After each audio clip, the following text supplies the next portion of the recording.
नमस्कार। मैं महिमा आज आपको सुनाने जा रही हूँ कथा सम्राट मुंशी प्रेमचंद की लिखी हुई कहानी तथ्य। वह भेद अमृत के मन में हमेशा ज्यों का त्यों बना रहा और कभी न खुला, ना तो अमृत की नज़रों से, ना उसकी बातों से और ना रंग ढंग से ही। पूर्णिमा को कभी इस बात का नाम को भी भ्रम हुआ कि साधारण पड़ोसियों का जिस तरह बर्ताव होना चाहिए और लड़कपन की दोस्ती का जिस तरह निभाव होना चाहिए, उसके सिवाय अमृत का मेरे साथ और किसी प्रकार का संबंध है या हो सकता है। बेशक जब वह घड़ा लेकर कुएं पर पानी खींचने के लिए जाती थी, तब अमृत भी ईश्वर जाने कहाँ से वहां आ पहुंचता था और जबरदस्ती उसके हाथ से घड़ा खींचकर उसके लिए पानी खींच देता था। और जब वह अपनी गाय को सानी देने लगती थी, तब वह उसके हाथ से भूसे की टोकरी ले लेता था और गाय की नाद में सानी डाल देता था। जब वह बनिए की दुकान पर कोई चीज लेने जाती थी, तब अमृत भी अक्सर उसे रास्ते में मिल जाया करता था और उसका काम कर देता था। पूर्णिमा के घर में कोई दूसरा लड़का या आदमी नहीं था। उनके पिता का कई साल पहले परलोकवास हो चुका था और उसकी माँ पर्दे में रहती थी। जब अमृत पढ़ने जाने लगता, तब पूर्णिमा के घर जाकर पूछ लिया करता है कि बाजार से कुछ मंगवाना तो नहीं है। उसके घर में खेती बाड़ी होती थी, गाय भैंसें थी और बाग बगीचे भी थे। वह अपने घर वालों की नज़र बचाकर फसल की चीज़ें सौगात के तौर पर पूर्णिमा के घर दे आता था। लेकिन पूर्णिमा उसकी इन खातिरदारियों को उसकी भलमनसाहत और खाने पीने से संतुष्ट होने के सिवा और क्या समझे और क्यों समझे।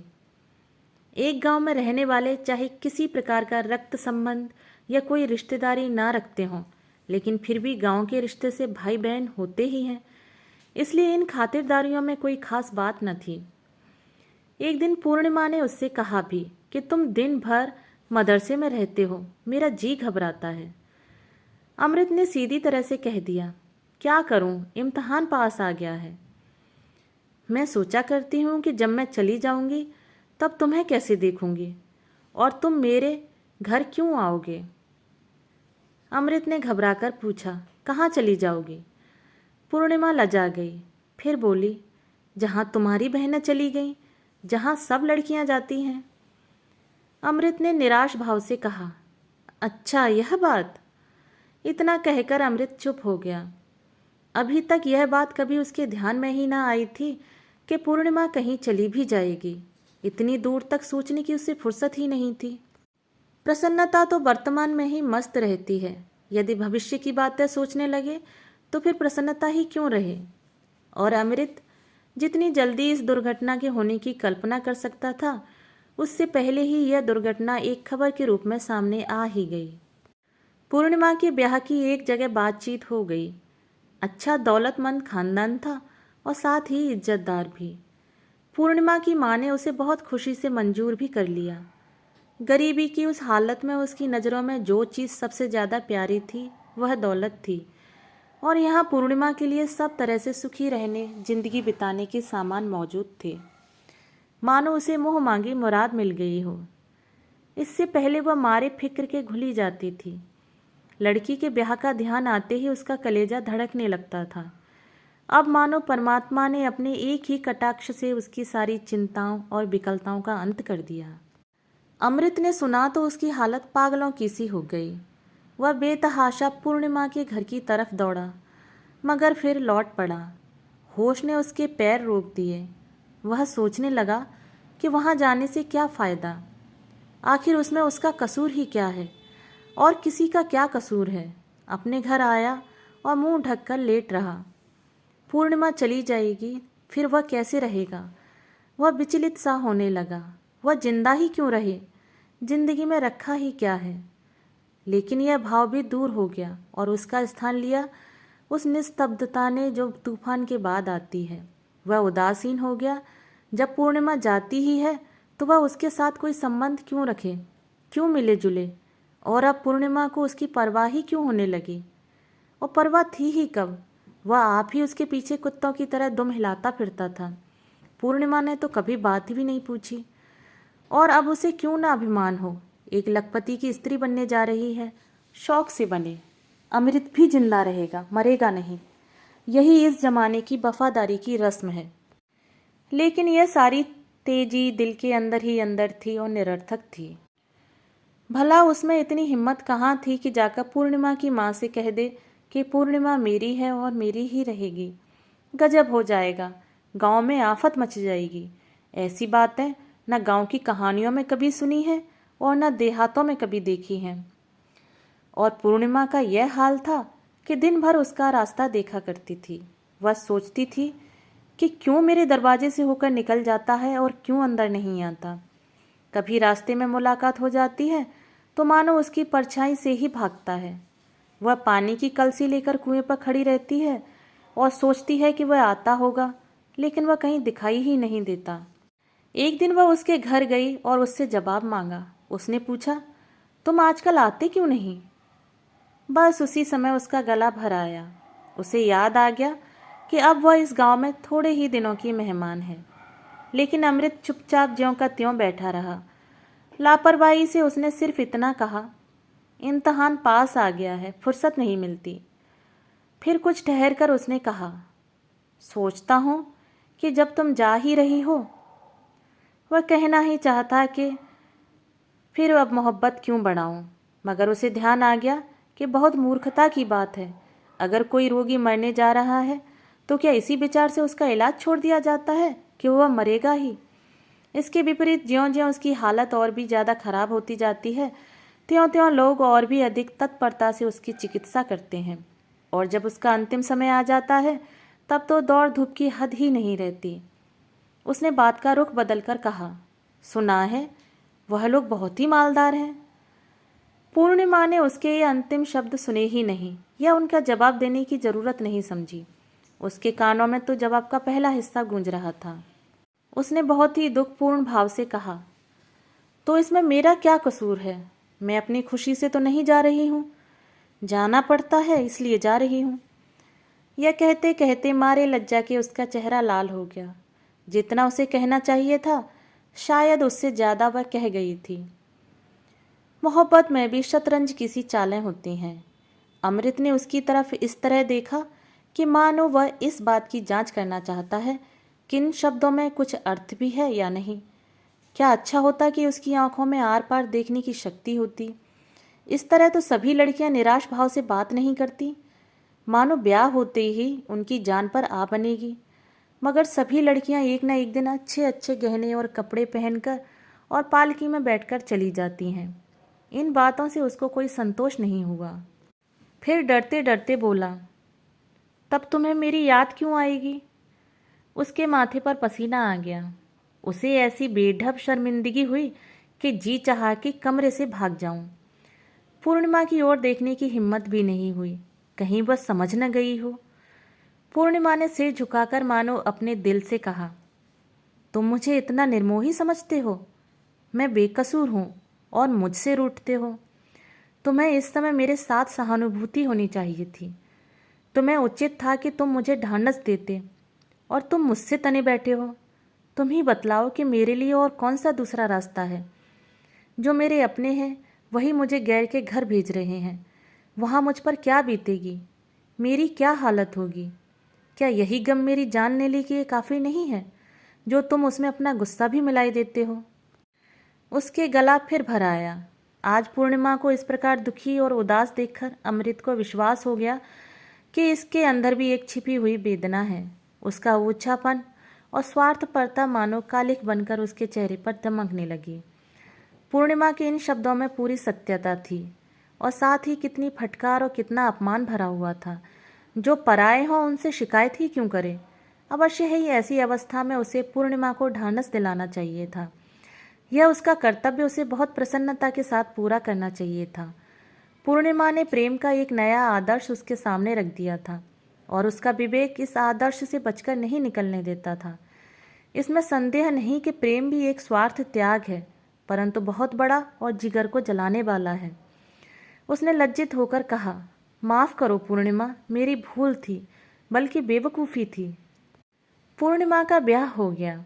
अमृत जी जान से उसके ब्याह के प्रबंध में लगा रहा। दूल्हा अधेड़ था, तौंदल और भौंड़ा था और साथ ही बहुत घमंडी और बदमिजाज भी था। लेकिन अमृत ऐसी तत्परता से उसकी खातिरदारी कर रहा था कि मानो वह कोई देवता हो और उसकी एक ही मुस्कुराहट उसे स्वर्ग में पहुंचा देगी। पूर्णिमा के साथ बातचीत करने का अमृत को अवसर ही न मिला और न उसने अवसर निकालने का कोई प्रयास किया। वह पूर्णिमा को जब देखता था तब वह रोती ही रहती थी और अमृत की आंखों की जवान से जहां तक हो सकता था बिना कुछ कहे ही उसे जितना ढांढस और तसल्ली दे सकता था वह देता था और उसके प्रति सहानुभूति दिखलाता था। तीसरे दिन पूर्णिमा रो धोकर ससुराल विदा हो गई। अमृत ने उसी दिन शिवजी के मंदिर में जाकर परम निष्ठा तथा भक्ति से भरे हुए दिल से प्रार्थना की कि पूर्णिमा सदा सुखी रहे। जब नया और ताज़ा गम हो तो फिर इधर उधर के और फालतू विचारों का भला कहाँ प्रवेश हो सकता है।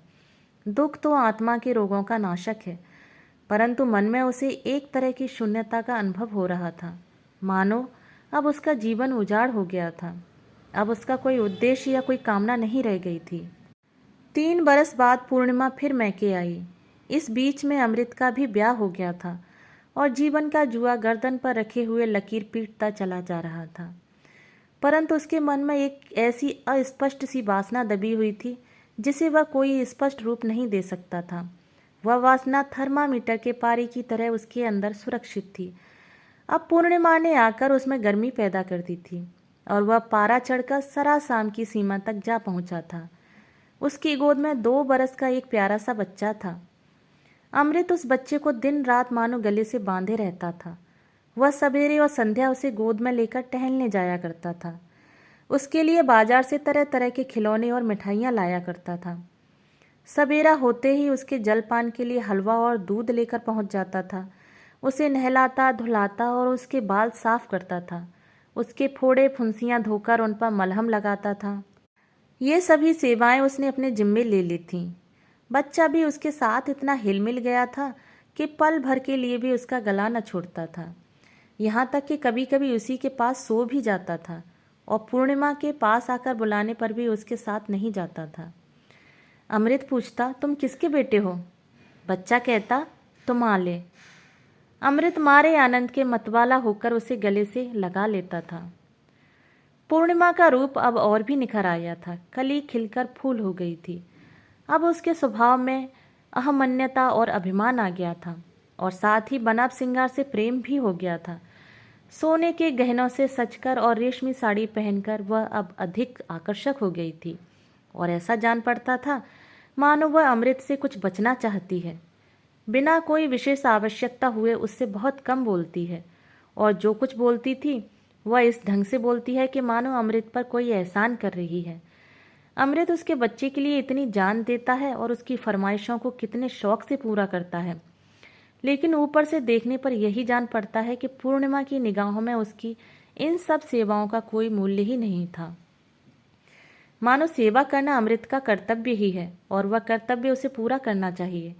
इसके लिए वह किसी प्रकार के धन्यवाद या कृतज्ञता का अधिकारी नहीं है। जब बच्चा रोता है तब वह उसे धमकाती है कि खबरदार रोना नहीं, नहीं तो मामा जी तुमसे कभी न बोलेंगे, और इतना सुनते ही बच्चा चुप हो जाता है। जब उसे किसी चीज़ की ज़रूरत होती है तब वह अमृत को बुलाकर मानो आज्ञा के रूप में उससे कह देती है और अमृत भी तुरंत उस आज्ञा का पालन करता है, मानो वह उसका गुलाम हो। और वह भी शायद यही समझती है कि मैंने अमृत से गुलामी का पट्टा लिखा लिया है। 6 महीने मैके रहकर पूर्णिमा फिर ससुराल चली गई। अमृत उसे पहुंचाने के लिए स्टेशन तक आया था। जब वह गाड़ी में बैठ गई तब अमृत ने बच्चा उसकी गोद में दे दिया। अमृत की आंखों से आंसू की बूंद टपक पड़ी और उसने मुंह फेर लिया और आंखों पर हाथ फेर कर आंसू पोंछ डाले। पूर्णिमा को अपने आंसू कैसे दिखलाए, क्योंकि उसकी आंखें तो बिल्कुल खुश्क थीं, लेकिन फिर भी उसका जी नहीं मानता था। वह सोचता था कि न जाने अब फिर कब मुलाकात हो। पूर्णिमा ने कुछ अभिमान के साथ कहा, बच्चा कई दिन तक तुम्हारे लिए बहुत हुड़केगा।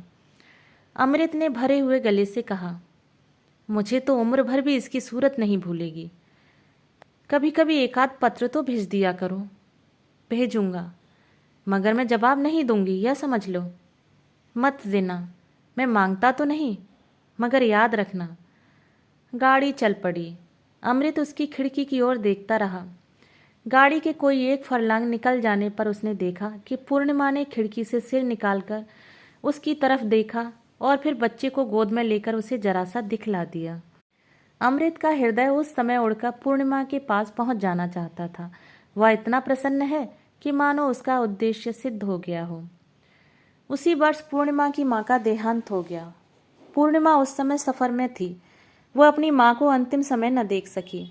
जहाँ तक हो सकता था अमृत ने पहले तो उसकी सारी चिकित्सा की और उसके मर जाने पर उसका क्रियाकर्म भी कर दिया। ब्राह्मणों को भी और बिरादरी वालों को भी भोजन कराया, मानो स्वयं उसकी माँ मर गई हो। स्वयं उसके पिता का देहांत हो चुका था, इसलिए वह आप ही अपने घर का मालिक हो गया था। कोई उसका हाथ पकड़ने वाला नहीं था।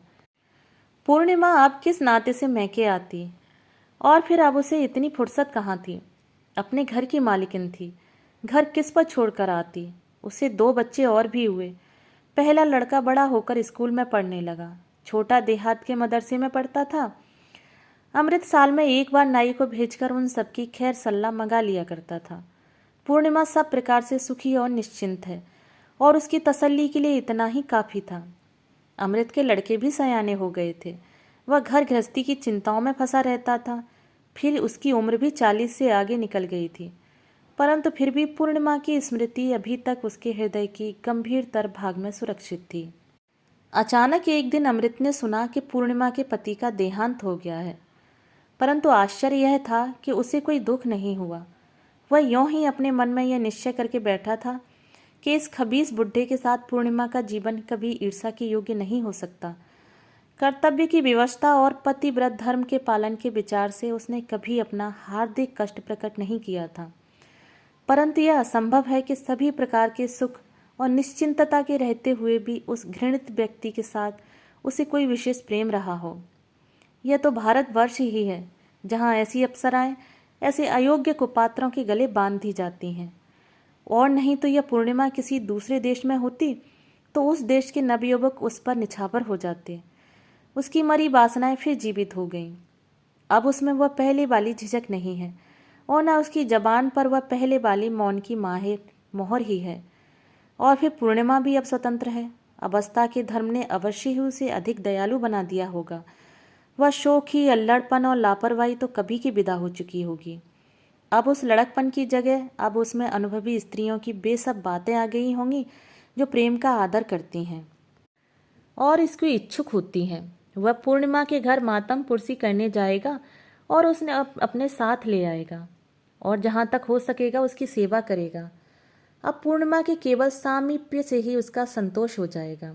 वह केवल उसके मुंह से यह सुनकर ही हार्दिक संतोष प्राप्त करेगा कि वह भी उसे याद करती है, अब भी उससे वही बचपन का सा प्रेम करती है। 20 साल पहले उसने पूर्णिमा की जो सूरत देखी थी, उसका शरीर भरा हुआ था, गालों पर लाली थी, अंगों में कोमलता थी, उसकी खिंची हुई ठोड़ी थी जो माने अमृत के भरे हुए कुंड के समान थी। उसकी मुस्कुराहट मादक थी। बस उसका वही रूप अब भी बहुत ही थोड़े परिवर्तन के साथ उसकी आंखों में समाया हुआ था, और वह परिवर्तन उस एकांत की आंखों में उसे और भी अधिक प्रिय जान पड़ने लगा था। अवश्य ही समय की प्रगति का उस पर कुछ न कुछ प्रभाव होगा, परंतु पूर्णिमा के शरीर में किसी ऐसे परिवर्तन की वह कल्पना भी नहीं कर सकता था जिससे उसकी मनोहरता में कोई अंतर आ जाए। और अब वह केवल ऊपरी रूप का उतना अधिक इच्छुक भी नहीं रह गया था जितना उसके मधुर वचनों का भूखा था। वह उसकी प्रेमपूर्ण दृष्टि और उसके विश्वास का ही विशेष इच्छुक था। अपने पुरुषोचित आत्माभिमान के कारण कदाचित वह यह भी समझता था कि वह पूर्णिमा की अतृप्त प्रेम भावना को अपनी नज़र बरदारियों और प्रेम के आवेश में सुरक्षित रखेगा और अपनी पिछली भूल चूक का मार्जन कर डालेगा। संयोग से पूर्णिमा स्वयं ही एक दिन अपने छोटे बच्चे के साथ अपने घर आ गई। उसकी एक विधवा मौसी थी जो उसकी माँ के साथ ही अपने वैधव्य के दिन काट रही थी। वह अभी तक जीती थी। इस प्रकार वह सूना घर फिर से बस गया। जब अमृत ने यह समाचार सुना तो वह बड़े शौक से मानो मद-मत्त होकर उसके घर की तरफ दौड़ा। वह अपने लड़कपन और जवानी की मधुर स्मृतियों को अपने मन की झोली में अच्छी तरह संभालता हुआ ले जा रहा था। उस समय उसकी अवस्था ठीक उस छोटे बच्चे के समान थी जो अपने हमजोली को देखकर उसके साथ खेलने के लिए टूटे फूटे खिलौने लेकर दौड़ पड़ता है, लेकिन उसकी सूरत देखते ही उसका सारा शौक और सारी उमंग मानो बुझ सी गई। वह निस्तब्ध होकर खड़ा रह गया। पूर्णिमा उसके सामने आकर सिर झुकाकर खड़ी हो गई। सफ़ेद साड़ी के घूंघट में आधा मुंह छिपा हुआ था, लेकिन कमर झुक गई थी। बाहें सूत सी पतली, पैर के पिछले भाग की रगें उभरी हुई। आंसू बह रहे थे और चेहरे का रंग बिल्कुल पीला पड़ गया था, मानो कफन में लपेटी हुई लाश खड़ी हो। पूर्णिमा की मौसी ने आकर कहा, बैठो बेटा। देखते हो इसकी हालत सूखकर कांटा हो गई है। एक क्षण को भी आंसू नहीं थमते। सिर्फ एक समय सूखी रोटियां खाती है और किसी चीज़ से मतलब नहीं। नमक छोड़ दिया है, दूध घी सब त्याग दिया है, बस सूखी रोटियों से काम। इस पर आए दिन व्रत रखती है, कभी एकादशी, कभी इतवार और कभी मंगल।